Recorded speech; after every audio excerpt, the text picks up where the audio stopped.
আসসালামু আলাইকুম, সবাই কেমন আছেন? আশা করি সবাই ভালো আছেন। আমি আজকে ভিন্ন ধরনের একটা ভিডিও নিয়ে আসছি।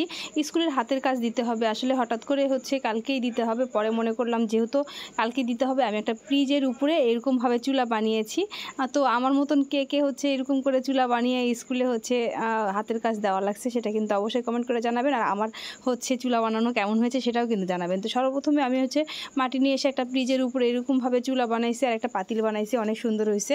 আর আমার ছেলে খুবই খুশি বলছিল যে আম্মু একটা ভিডিও করো। এটা কিন্তু অবশ্যই তোমার পেজে ছাড়বা, তাহলে কে কি বলে আমাকে কিন্তু অবশ্যই জানাবা। তো আমার কিন্তু পাতিল আর চুলা বানানো কমপ্লিট হয়ে গেছে। এখন রোদে দেওয়ার পালা। তো রোদে দিয়ে এখন আমি শুকিয়ে নিব। শুকানোর পরে আমি এটা দেখাবো আপনাদেরকে কেমন হয়েছে। তবে একটা কথা আপনারা বলবেন যে আসলে মাটির কালারটাই বেশি ভালো লাগে না রং দিয়ে বেশি ভালো লাগে। তো আমি কিন্তু এটা রং করি না, নর্মালি এরকমভাবে প্রেজেন্ট করাইছে আমার ছেলেকে দিয়ে। আসলে রং করার দরকার ছিল, অনেকে নাকি রং করে দিয়েছে, তবে আমার রং কালারটা পছন্দ না। আমার নর্মালি মাটির জিনিস, মাটির কালারটাই ভালো লাগে, যার কারণে আমি এভাবে বানিয়েছি। তো এই তো রোদে দিলাম। এখন সারাদিন থাকবে, বিকাল পর্যন্ত।